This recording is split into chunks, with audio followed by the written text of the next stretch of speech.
Thank you very much for inviting me, giving this opportunity to talk to you. Uh, First thing, I'll be very brief to mention that pandemic that is, has occupied the whole world is a big catastrophe.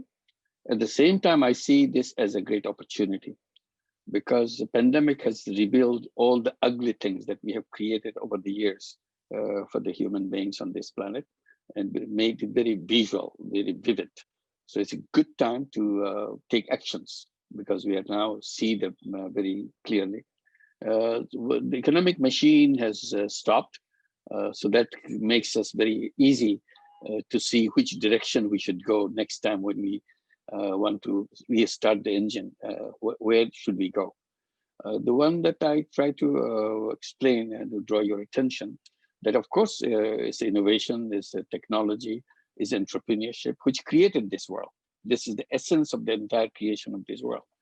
But all these three elements have been, my argument is, have been used wrongly, not the right way. So if you want to change the direction of the world, we have to use the same thing, but in the right direction. That's my point precisely.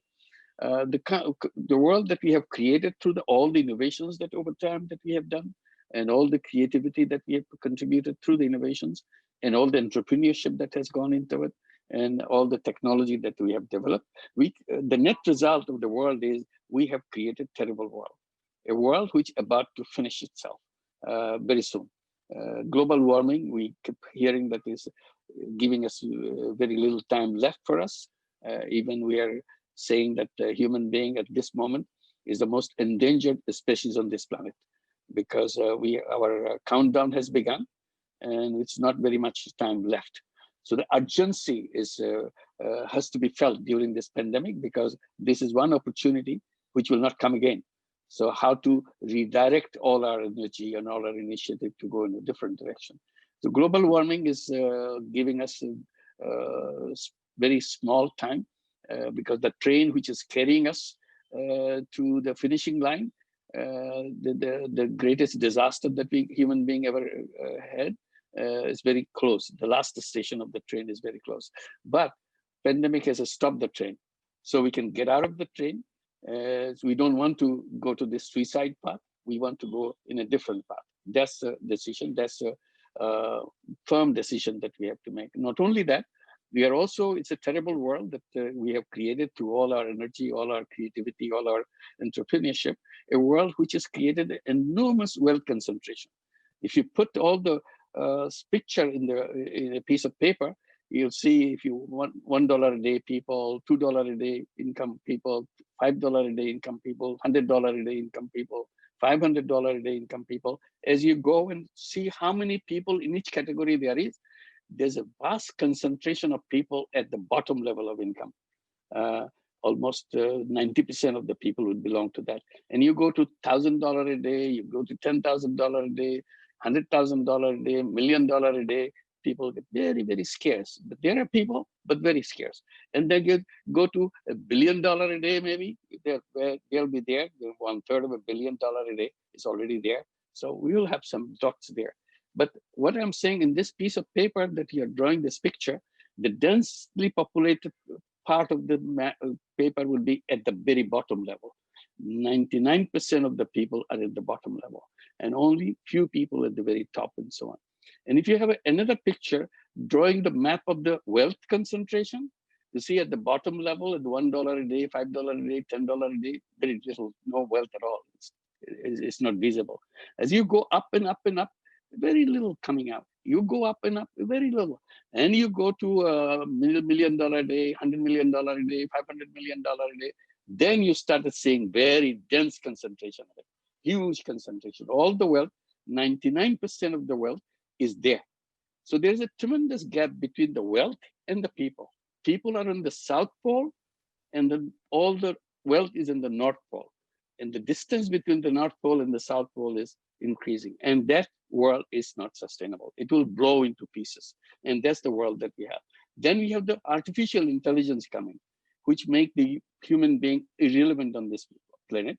Human being will become garbage on this planet because they have no use for it because artificial intelligence do everything they can do. So these are the three elements that we see right now. The report card that we have with all the entrepreneurship, all the technology that we have done, this is the result we have. So what we have the same thing: entrepreneurship, innovations, and technology. We have them, but we have to make the use in the right way, so that we can create a reverse world where these things will not exist. And that reverse world is a world I describe as a world of 3 zeros. Zero net carbon emission. This world will not have any carbon emission. And zero wealth concentration. Wealth will be shared. The wealth from the North Pole and the people from the South Pole will merge together, overlap with each other, rather than divorce each other and continue to separate each other longer and longer distance between the two of them. So that is not something that we want to have. So we need the entrepreneurship, but not for this world. That's the point I wanted to make. We need the technology not to create this world that we are heading for and destroying ourselves, becoming most endangered species. We need the innovations, not for this, but create the other one, world of 3 zeros, how we do that. That's where we bring the new thinking. And then on these three, I will add one element, and I will stop there. Element, we have all the three as stated. At the same time, fourth one is the most vital for me: youth. Youth is the only one who can put all this together and take us a different direction. If you're looking for guidance from the older people, finish it. Don't do that. Then you'll be doomed to this old world, because they can only show you the old path. An old path, old road will always take you to the old destination. But you have to create a new destination. And in order to go to the new destination, you have to build new roads. And that's you. Youth is the only one who can guide us, who can build these roads and take us from there. And time is very limited. It's an urgent issue. It's not a question, okay, we'll think about it. The house is burning. We are still having fun inside. We are having a big party inside. They have to wake up. We have to get out and say, no, my God, house is burning. We have not much time left. And that the young people can do that. So I'm appealing to young people, please wake up and save this planet. Otherwise, we are doomed. Thank you. Thank you very much, Professor Yunus. Thank you for your inspiring words. And you rightly pointed out that the house is burning and we're still partying inside. And to the three big threats: artificial intelligence, inequality, and climate. And that technology can be a powerful force for reform, but it shouldn't be made to reinforce the very issues that we've already faced and had in this world that have led us here. There was a recent report by the World Bank which showed that the COVID-19 pandemic has basically sent us back 20 years. It has pushed 200 million people back into extreme poverty. What can we do to avoid such shocks and problems in the future? And what can be done to try and accelerate the process of bringing people back out of poverty again and enabling and empowering them to come back out of poverty? Yeah, two things quickly. I don't talk about inequality. When you compare a horse with a cow, then you can say inequality. One is big, one is small. When you compare an ant with an elephant, you don't talk about inequality. It's a completely different species. As I said, all the wealth of the world, please challenge me if you want to do that. All the wealth of the world is up in the North Pole, in the control of only few people. All the people of the world is in the South Pole. So I'm not talking about the inequality here. It's a complete divorce from each other. So and then that distance is widening every day because of the system that we built. And you check it out, whether even in the corona, you said people have lost and they pushed it down the poverty line, World Bank report and so on. You also have to quote the other report. All the billionaires made more billions during this period in this pandemic period, because their thing is going up and up. And all the people here, you're worrying about people who crossed the poverty line. All the people in the world is around that line. Why should there be people on that line in this day and age? It should be way above those poverty line. Why do we have people $1 a day people? Why do we have $2 a day people? Why can't they all be $100 a day people? When they have $1 billion or $100 million people, daily income people already there. So what is wrong? What is the system that we built? We were so proud of that. We create a system where we pushed all the people close to the poverty line. Only it's a difference of $1 to $10, $1 to $20, $1 to $100. That's about it. We're not talking about $1 million or $1 billion. So that's what I'm saying. This is something, and all the things we do. Why it happened? As I said, we have the wrong use of the technology, because all is driven for profit making, profit maximization. We have interpreted human being as someone driven by self-interest. That's our economics. So you created a world of self-interest. You're greedy. You want to make more money. That's all. But the human being, we forgot. Human being is not about just self-interest. Human being is mostly about common interest, collective interest. That collective interest part is completely gone. So we created the idea that if you have a business to maximize profit, you have to now go the other way. You have to create a business not to make money. See, if you are maximizing profit, you have to now have a zero personal profit. And that's what we call social business. Social business is a non-dividend company to solve human problems. If we all adopt the social business practices, wealth concentration will disappear, because we are not taking money out of the businesses for ourselves. We are doing it to solve the problem of the world. You say, oh, this is not possible. I said, people give away money every day. Donate it, and you have seen how many donations, how many things, and how many foundations, how many trillions of dollars are in the charity money. I said, if you only translate the charity money into social business investment, the world will be completely changed. So the ways are available, and that's what the young people have to do. They defy the old ideas, change the banking system, which is a vehicle for creating all the wealth concentration, because their policy is the more you have, the more we will give you. That's their policy. If you have nothing, if you have less, we don't come anywhere near you. That's the kind of one-sided institution that we have built. All the institutions are like that. So we have to redesign the institution, redesign the thinking process, and then we gradually move the people from near about the poverty line to higher and higher, and we'll bring all the bunched up wealth coming down, so that they get closer and closer. Someday, hopefully soon, will converge with each other. People and wealth live together, not separately. That's the whole issue. Thank you very much, Professor. And there are multiple Oxfam reports which show that the wealthiest 20 or so individuals own as much wealth as the poorest half of the planet, the poorest 3.7. Can you imagine that? Can you imagine that? Can the world, we would just read it and walk away. It means something to us. This is the world we created together. And we are to be blamed for that. But we are not blaming each other. We are just saying, okay, to people who own half the world.